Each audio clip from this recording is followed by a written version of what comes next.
তোমাদের উপর যত বিপদ আসে সব তোমাদের হাতের কামাই। আমি আপনাদের সামনে সূরা রুমের ৪১ নম্বর আয়াতে কারিমা তেলাওয়াত করলাম। এই আয়াতে আল্লাহ পাক রব্বুল আলামিন বলেন, যাহারাল ফাসাদু ফিল বাররি ওয়াল বাহরি বিমা কাসাবাত আইদিন নাস।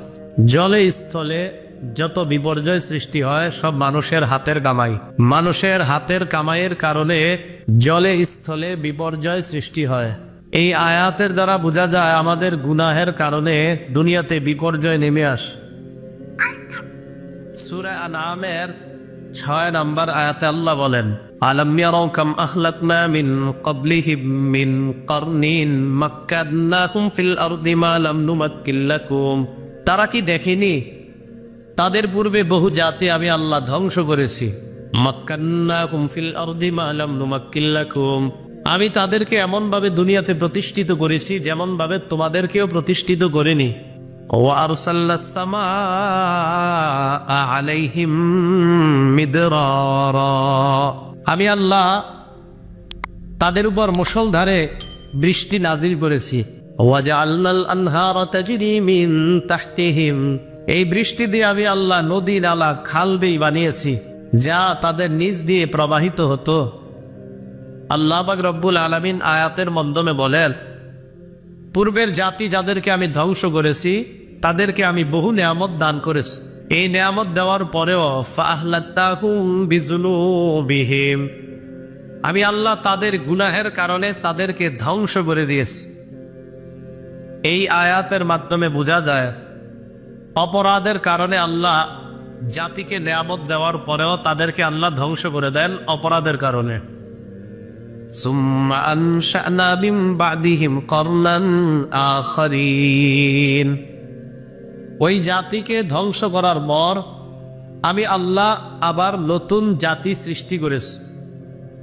আয়াত দ্বারা বোঝা যায় অপরাধের কারণে কোনো জাতিকে যদি আল্লাহ ধ্বংস করে দেন তো ওই জাতির পরে অন্য আরেক দল জাতি আল্লাহ বানাইতে সক্ষম, এই ক্ষমতা একমাত্র আল্লাহর আছে। সূরা আনকাবুত আয়াত নাম্বার ৩৯ এবং ৪০ নম্বর আয়াতে আল্লাহ পাক রব্বুল আলামিন বলেন, ওয়া ক্বালুনা ওয়া ফিরআউনা ওয়া হামান, কারুন, ফিরআউ, হামান। ওয়ালাকাদ জাআহুম মূসা বিল বাইয়িনাত, মূসা নবী তাদের কাছে স্পষ্ট প্রমাণাদি নিয়ে এসেছে। ফাস্তাকবারু ফিল আরদি, এরা পৃথিবীর মধ্যে অহংকার করেছে। ওয়া মা কানু সাবিকিন, তারা আমার আযাবকে এড়াতে পারেনি, আমার আযাব তাদেরকেও পাকড়াও করেছে। কারুনের ধন সম্পদ ছিল, ফেরাউনের প্রভাব প্রতিপত্তি ছিল, হামানের মন্ত্রিত্ব ছিল, এত নেয়ামত দান করার পরেও আমি আল্লাহ তাদেরকে যে আযাব দিছি আযাব তারা এড়াতে পারেনি।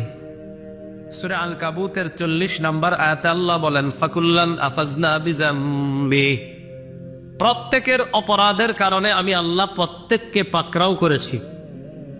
ফামিনহুম মান আরসালনা আলাইহি হাসিবা, তাদের মধ্যে কাউকে আমি আল্লাহ এমন ভাবে ধ্বংস করেছি তাদের উপর পাথর বৃষ্টি নাজিল করেছি, এই পাথর বৃষ্টি দিয়ে তাদেরকে আমি আল্লাহ ধ্বংস করেছি। ওয়া মিনহুম মান আখাযাতহুস সাইহা, কারো কাছে ভয়ঙ্কর আওয়াজ আযাব হিসাবে এসেছে, এই আওয়াজ তাদেরকে ধ্বংস করে দিস। ওয়া মিনহুম মান খাসাফনা বিহিল আরদ, আমি আল্লাহ কাউকে জমিনের নিচে দাবিয়ে ধ্বংস করে দিয়েছি। ওয়া মিনহুম মান আগরাকনা, আমি আল্লাহ কাউকে পানিতে ডুবিয়ে ধ্বংস করে দিয়েছি। ওয়া মা কানাল্লাহু ইয়াজলিমাকুম ওয়ালাকিন কানু আনফুসাহুম ইয়াজলিমুন, আল্লাহ বলেন আল্লাহ যে তাদেরকে ধ্বংস করলেন এতে আল্লাহ তাদের উপর কোনো জুলুম করেননি, বরং তারা নিজেরাই নিজেদের উপর জুলুম করেছে। এই আয়াত দ্বারা বোঝা যায় কোন মানুষ গুনাহ করার পর তার উপর যখন গজব আসে এই গজব দিয়ে আল্লাহ মানুষের উপর জুলুম করে না, বরং মানুষ গুনাহ করে গজব প্রাপ্ত হওয়ার কারণে তারা নিজেরাই নিজেদের উপর জুলুম করে।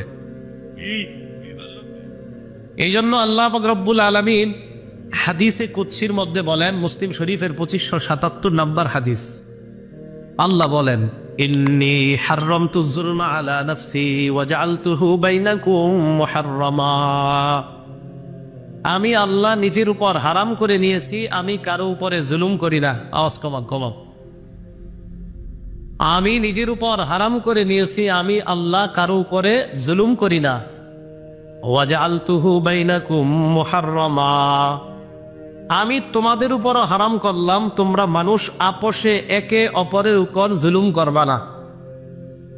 তাহলে আল্লাহ পাক রব্বুল আলামিন হাদিসে কুদসির মধ্যে বলেন, আমি নিজের উপর এটা হারাম করলাম যে আমি কারো উপরে জুলুম করি না, আর আমি এটা তোমাদের উপরে হারাম করলাম, তোমরা কারো উপরে জুলুম করবা না। এই হাদিসে কুদসি দ্বারা বোঝা যায় আল্লাহ কখনো কারো উপরে কিঞ্চিত পরিমাণ জুলুম করেন না। বলেন তো, আমাদের উপর গজব যখন আসে, এই জুলুম আল্লাহ করে না, আমরা নিজেরাই জুলুম করি? আমরা নিজেরাই জুলুম করি। সূরা আলী ইমরানের 11 নম্বর আয়াতে আল্লাহ বলেন, কাদাবি আলি ফিরআউনা ওয়াল্লাযীনা মিন ক্বাবলিহিম কাযযাবু বিআয়াতিনা।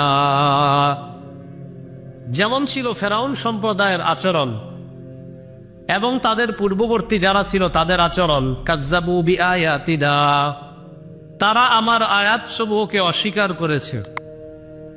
ফাযাকুমুল্লাহু বিযুনুবিহিম, আল্লাহ পাক রব্বুল আলামিন গুনাহের কারণে তাদেরকে পাকড়াও করলেন, তাদেরকে ধ্বংস করলেন। এই আয়াত দ্বারাও বোঝা যায় অপরাধের কারণে আল্লাহ বান্দাদেরকে পাকড়াও করেন, তাদেরকে ধ্বংস করে দেন। সূরা মাইদা আয়াত নাম্বার 49 আল্লাহ বলেন, ফা'লাম আন্নামা ইউরিদুল্লাহু আন ইউসিবাহুম বিবাদি যুনুবিহিম, জেনে রাখো আল্লাহ মানুষের কিছু অপরাধের কারণে তাদেরকে পাকড়াও করেন। আল্লাহ মানুষের কিছু অপরাধের কারণে তাদেরকে পাকড়াও করেন। এই আয়াত দ্বারা বোঝা যায় যে সব অপরাধে আল্লাহ বান্দাদেরকে ধরে না, কিছু অপরাধে আল্লাহ বান্দাদেরকে ধরেন। আবার বলছি, আল্লাহ বলেন, ফা'লাম, জেনে রাখো, আন্নামা ইউরিদুল্লাহু আন ইউসিবাহুম বিবাদি যুনুবিহিম, আল্লাহ চান যে মানুষকে গজব দিবে তাদের কিছু গুনাহের কারণে তাদেরকে গজব দিতে চান। সূরা শুরার 30 নম্বর আয়াতে আল্লাহ বলেন, ওয়ামা আসাবাকুম মিন মুসিবাতিন ফাবিমা কাসাবাত আইদিকুম, তোমাদের উপর যত বিপদ আসে সব তোমাদের হাতের কামাই। ওয়ায়াফু আন কাসীর, আল্লাহ পাক রব্বুল আলামিন বান্দার অধিকাংশ গুনাহকে আল্লাহ ক্ষমা করে দেন। এই আয়াত দ্বারা বোঝা যায় সব গুনাহের কারণে বান্দাকে আল্লাহ ধরেন না, কিছু গুনাহের কারণে আল্লাহ ধরেন, বেশিরভাগ গুনাহ মাফ করে দেন। এবার একটু চিন্তা করেন তো, যদি সব গুনাহের কারণে আল্লাহ আমাদেরকে ধরতেন তো আমাদের কি অবস্থা হতো? এবার আমি আপনাদেরকে কয়েকটা কথা বলবো, কথাগুলো মনে রাখবেন। গজবের কাজ বান্দা করে, গজব বান্দা দুনিয়াতে আনে, তবে গজব আসে আল্লাহর হুকুমে। গজবের কাজ করে বান্দারা, গজব আসে আল্লাহর হুকুমে। বলেন, গজবের কাজ করে কারা? বান্দারা। আর গজব আসে কার হুকুমে? আল্লাহর হুকুমে আসে। সূরা তাগাবুনের 11 নম্বর আয়াতে আল্লাহ বলেন, মা আসাবা মিন মুসিবাতিন ইল্লা বিইজনিল্লাহ, যত বিপদ আপদ আসে সব আল্লাহর হুকুমে আসে। যত বিপদ আপদ কার হুকুমে আসে? তাহলে এখানে বুঝতে ভুল করা যাবে না, বিপদ আপদ আল্লাহর হুকুমে আসে, বাকি বিপদ আপদের কাজ করে কারা? বান্দারা। সূরা নিসা আয়াত নাম্বার 79 নম্বর আয়াত আল্লাহ বলেন, মা আসাবাকা মিন হাসানাতিন ফামিনাল্লাহ, তোমার জীবনে যত নেয়ামত আসে সব আল্লাহর পক্ষ থেকে। ওয়ামা আসাবাকা মিন সাইয়্যাতিন ফামিন নাফসিক, তোমার জীবনে যত বিপদ আসে সব তোমার নিজের কারণেই আসে। তাহলে আসল কল্যাণ আসে আল্লাহর পক্ষ থেকে। বিপদের কাজ তুমি করো তাই তোমার নিজের কারণেই বিপদ আসে, তবে বিপদ আসে আল্লাহর হুকুমে। বিপদ আসে কার হুকুমে? আল্লাহ। বিপদের কাজ করি কারা? আমরা। বলেন, বিপদের কাজ করি কারা? আমরা। বিপদ আসে কার হুকুমে? আল্লাহ। তাহলে আয়াতগুলা মিলাইলে বোঝা যায় আল্লাহ নেয়ামত দান করার পর বান্দাকে ধ্বংস করে গুনাহের কারণে। আল্লাহ আমাদের সকলকে যেই অপরাধ করার কারণে দুনিয়াতে গজব আসে, এই অপরাধ থেকে আল্লাহ আমাদেরকে বেঁচে থাকার তৌফিক দান করে। দুনিয়াতে সবচাইতে বড় অপরাধটা, এটার নাম হলো আল্লাহর সাথে শিরিক করা। বলেন, আল্লাহর সাথে কি করা? শিরিক করা। মুসনাদে আহমদ কিতাবের নাম, হাদিস নাম্বার 22,075 নম্বর হাদিসের বর্ণনা। عن معاذ بن جبل رضي الله تعالى عنه قال أوصاني رسول الله صلى الله عليه وسلم بعشر كلمات। নবীজির সাহাবী মুআজ ইবনে জাবাল রাদিয়াল্লাহু তাআলা আনহু বলেন, রাসূলুল্লাহ সাল্লাল্লাহু আলাইহি ওয়াসাল্লাম আমাকে 10টি বিষয়ে উপদেশ দান করেছেন। মুখস্থ করতে হবে। কয়টি উপদেশ? 10টি। 1 নাম্বার, লা তুশরিক বিল্লাহি শাইআ ওয়া ইন কুতিলতা ওয়া হুযবিতা। তুমি আল্লাহর সাথে শিরিক করবা না, যদিও তোমাকে হত্যা করা হয়, যদিও তোমাকে জ্বালিয়ে পুড়িয়ে দেওয়া হয়। 1 নাম্বার, তুমি আল্লাহর সাথে শিরিক করবা না, যদিও তোমাকে হত্যা করা হয়, যদিও তোমাকে জ্বালিয়ে পুড়িয়ে দেওয়া হয়। 2 নাম্বার, লা তাউক্কান্না ওয়ালিদাইক ওয়া ইন্নামা রাকা আন তাখরুজা মিন আহলিকা ওয়া মালিকা। তোমার মা বাবা যদি তোমাকে হুকুম করে সম্পদ ত্যায্য করার জন্য, তোমার মা বাবা যদি তোমাকে বলে পরিবার ছেড়ে দেওয়ার জন্য, সম্পদ ছেড়ে দেওয়ার জন্য, এরপরেও মা বাবার নাফরমানি করবা না। 1 নাম্বার শিরিক করবা না, 2 নাম্বার মা বাবার সাথে নাফরমানি করবা না। 3 নাম্বার, ওয়ালা তাতরুকান্না সালাতা মাকতুবাতা মুতাআম্মিদা। ইচ্ছাকৃতভাবে 1 ওয়াক্ত ফরজ নামাজ ছেড়ে দিবা না। কি নামাজ? ফজর না, কিন্তু ফরজ। 1 ওয়াক্ত ফরজ নামাজ। ফাইন্না মান তারাকা সালাতান মাকতুবাতান মুতাআম্মিদান ফাকাদ বারিআত মিনহু জিম্মাতুল্লাহ। নবীজি বলেন, কোন ব্যক্তি যদি 1 ওয়াক্ত ফরজ নামাজ ইচ্ছাকৃতভাবে ছেড়ে দেয়, তার উপর থেকে আল্লাহর দায়িত্ব উঠে যায়। নাউজুবিল্লাহ। 1 ওয়াক্ত ফরজ নামাজ যদি কেউ ইচ্ছাকৃতভাবে ছেড়ে দেয়, তার উপর থেকে আল্লাহর দায়িত্ব উঠে যায়। বান্দা, তোর যা মন চায় তুই তা কর, তুই নামাজ পড়স না। 4 নাম্বার, ওয়ালা তাশরাবান্না খামরা। মাদক সেবন করবা না, মদ পান করবা না। ফাইন্নাহু রাসু কুল্লি ফাহিশা। মাদক সেবন সমস্ত অশ্লীলতার মূল। 5 নাম্বার, ইয়াকা ওয়াল মাসিয়া ফাইন্না বিল মাসিয়াতি হাল্লা সাকাতুল্লাহ। আল্লাহর সাথে নাফরমানি করবা না। আল্লাহর নাফরমানির কারণে দুনিয়ার মধ্যে গজব আসে, আল্লাহর রাগ পতিত হয়। আল্লাহর সাথে নাফরমানি করার কারণে আল্লাহর রাগ পতিত হয়। 6 নাম্বার, ইয়াকা ওয়াল ফিরার মিনাজ জাহফি। জিহাদের ময়দান থেকে পলায়ন করবা না। ওয়া ইন হালাকান নাস। যদিও সবাই ধ্বংস হয়ে যায়, জিহাদের ময়দানে যদি সবাই মারা যায়, তাও তুমি জিহাদের ময়দান থেকে পলায়ন করবা না। 7 নাম্বার, ইদা আসাবান নাসামুতান ওয়া আনতা ফীহিম ফাসবুত। কোন এলাকার মধ্যে যদি মহামারী দেখা দেয়, ওই এলাকার মধ্যে যদি তুমি থাকো, ওই এলাকা থেকে তুমি পালিয়ে যাবে না, ওই এলাকার মধ্যে তুমি থাকবা। কোন এলাকায় মহামারী দেখা দিলে ওই এলাকার বাহিরে তুমি যাবা না, সেখানেই তুমি থাকবা। দেখেন, করোনা ভাইরাসের সময় ডাক্তাররা নিয়ম করে দিল, পৃথিবীর বড় বড় বিজ্ঞানীরা গবেষণা করে নিয়ম বাইর করলো যে করোনা নামক এই মহামারী থেকে বাঁচার জন্য 1 এলাকার মানুষ যেন আরেক এলাকায় না যায়। লকডাউনের নিয়ম করলো। 1 দেশের মানুষ আরেক দেশে যাওয়া, যাতায়াত বন্ধ হয়ে গেল। এই নিয়ম বর্তমান সায়েন্টিস্ট এসে আবিষ্কার করলো, বের করলো। তারা গবেষণা করার পর লকডাউনের সিস্টেম চালু করলো। আমাদের নবীজি এই নিয়মটা 1500 বছর আগে হাদিসের মধ্যে বলে গেছে। তুমি কোন এলাকার মধ্যে আসো, যদি মহামারী লাগে, ওই এলাকা থেকে তুমি বাহিরে যাবা না। 8 নাম্বার, আনফিকা আলা আহলিকা মিন তাওলিকা। তুমি তোমার সামর্থ্য অনুযায়ী পরিবারের উপর খরচ করবা। 9 নাম্বার ওয়ালা তারফান হুমা সাকা আদাবা, পরিবারের উপর থেকে শাসনের লাঠি উঠায় নিবা না। পরিবারের উপর থেকে শাসনের লাঠি উঠিয়ে নিবা না। এটা কি? আপনার বিবি, আপনার ছেলে মেয়ে, তারা যেন আপনার ব্যাপারে এই ধারণা রাখে যে আমাদের পরিবারের প্রধান যিনি আছে তিনি আমাদের সমস্ত হালাল চাহিদাগুলা তিনি পুরা করার জন্য যথাসাধ্য চেষ্টা করে, তবে আমরা যদি আল্লাহর কোনো নাফরমানি করি তিনি আমাদেরকে কিঞ্চিত পরিমাণও ছাড় দিবেন না। এটা হলো শাসনের লাঠি। আপনার বিবি যেন এই ভয় পায় যে আমার স্বামী দুনিয়ার সব হালাল চাহি, সদা সর্বদা আল্লাহর ব্যাপারে ভয় দেখাও। পরিবারকে সদা সর্বদা আল্লাহর ব্যাপারে ভয় দেখাও। এ হলো 10 নাম্বার। এই 10টা উপদেশের মধ্যে 1 নাম্বার, তোমাকে যদি জ্বালিয়ে দেওয়া হয়, পুড়িয়ে ফেলা হয়, তাও তুমি আল্লাহর সাথে শিরিক করবা না। তো 10টা উপদেশ আমি আবার বলি, আপনারা যদি পারেন একটু মনোযোগ দিয়ে শোনেন। 1 নাম্বার, আল্লাহর সাথে শিরিক করা যাবে না।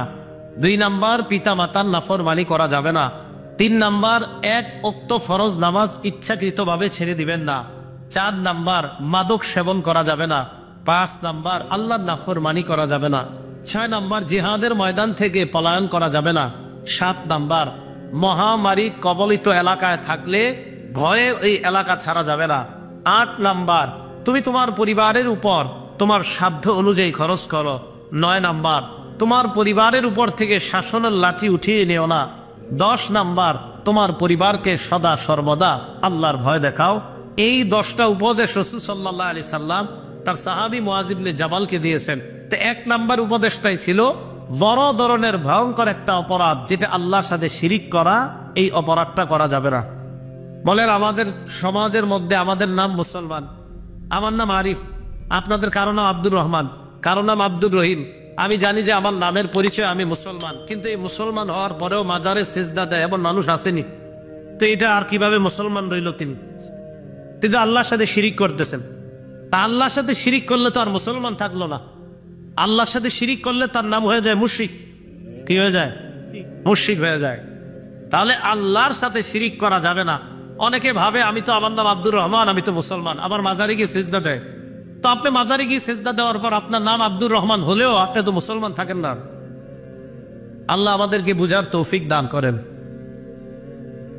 বুখারী শরীফের বর্ণনা, 2766 নাম্বার হাদিসের বর্ণনা। ক্বালা রাসূলুল্লাহ সাল্লাল্লাহু আলাইহি ওয়াসাল্লাম, নবীজি বলেন, ইসতানিবুস সাবআল মুবিকাত, তোমরা 7টা অপরাধ থেকে বেঁচে থাকবা। কয়টা অপরাধ? 7টা। নবীজি বলেন এমন 7টা অপরাধ আছে যে 7টা অপরাধ তোমাদেরকে ধ্বংস করে দেয়, তোমাদের দুনিয়া ধ্বংস করে, আখিরাত ধ্বংস করে। এমন অপরাধ 7টা। 1 নাম্বার, শিরকু বিল্লাহ, আল্লাহর সাথে শিরিক করা। 2 নাম্বার, সিহরু, জাদু করা, জাদুর মাধ্যমে কোনো একটা পরিবারকে ধ্বংস করে দেওয়া। কোনো মেয়ের বিবাহ আটকানো জাদুর মাধ্যমে, কুফরি কালামের মাধ্যমে। 1 নাম্বার আল্লাহর সাথে শিরিক করা। 2 নাম্বার জাদু করা। 3 নাম্বার কত্তুন নাফসি, অন্যায়ভাবে কাউকে হত্যা করা। 4 নাম্বার আকলুর রিবা, সুদ খাওয়া। 5 নাম্বার আকলু মালিল ইয়াতীম, এতিমের সম্পদ ভক্ষণ করা। 6 নাম্বার তাওয়াল্লি ইয়াউমাজ যাহফি, জিহাদের ময়দান থেকে পলায়ন করা। 7 নাম্বার কাসকুল মুহসানাতিল মুমিনাতিল গাফিলাত, সতী সাদী কোন মুমিন নারীর উপর মিথ্যা অপবাদ দেওয়া। এই 7টা অপরাধ আপনার দুনিয়া নষ্ট করবে, আখিরাত নষ্ট করবে। 1 নাম্বার শিরিক করা। 2 নাম্বার কাউকে অন্যায়ভাবে হত্যা করা। অন্যায়ভাবে কোনো প্রাণীকে হত্যা করবেন না। অন্যায়ভাবে একটা চড়ুই পাখিও হত্যা করবেন না। নাসাই শরীফের 4446 নাম্বার হাদিসের বর্ণনা। ক্বালা রাসূলুল্লাহ সাল্লাল্লাহু আলাইহি ওয়াসাল্লাম, নবীজি বলেন, মান কাতালা উসফুরান আবাসা, কোনো মানুষ যদি একটা চড়ুই পাখিকে অনর্থক হত্যা করে, আজ্জা ইলাল্লাহি ইয়াউমাল কিয়ামা, এই চড়ুই পাখি ওই বান্দার বিরুদ্ধে কিয়ামতের ময়দানে আল্লাহর কাছে মামলা দায়ের করবে। একটা চড়ুই পাখি যদি কেউ অনর্থক হত্যা করে, এই চড়ুই পাখি কিয়ামতের ময়দানে আল্লাহর কাছে মামলা দায়ের করবে। চড়ুই পাখি বলবে, ইয়া রব্বি ইন্না ফুলানান হাদা কাতালানি আবাসা। চড়ুই পাখি বলবে, আল্লাহ, এই লোকটা আমাকে অনর্থক হত্যা করেছে। ওয়ালাম ইয়াকতুল্লি লিমানফা, আমাকে কোনো কারণে হত্যা করেনি, এই লোকটা আমাকে অনর্থক হত্যা করেছে। চড়ুই পাখিও মামলা দায়ের করে দিবে। বলছিলাম 7টা অপরাধ আমাদের জীবনটাই ধ্বংস করে দিবে। 1 নাম্বার শিরিক করা, 2 নাম্বার জাদু করা, 3 নাম্বার অন্যায়ভাবে কাউকে হত্যা করা, 4 নাম্বার ও আকলুর রিবা, মদ পান আকলুর রিবা, সুদ খাওয়া, 5 নাম্বার ও আকলু মালিল ইয়াতীম, অন্যায়ভাবে এতিমের সম্পদ ভক্ষণ করা, 5 নাম্বার গেল এতিমের সম্পদ ভক্ষণ করা, 6 নাম্বার তাওয়াল্লি ইয়াউমাজ জাহফি, জিহাদের ময়দান থেকে পলায়ন করা, 7 নাম্বার কসকুল মুহসানাতিল মুমিনাতিল গাফিলাত, মুমিনা সতীসাদী নারীর উপর মিথ্যা অপবাদ দেওয়া। এই 7টার মধ্যে একটা অপরাধ আছে যেটা আমাদের বাংলাদেশে একদম অপরিচিত। এই অপরাধটা হলো সুদ খাওয়া। কি খাওয়া? এটা আমাদের দেশে একদম অপরিচিত না এই অপরাধটা।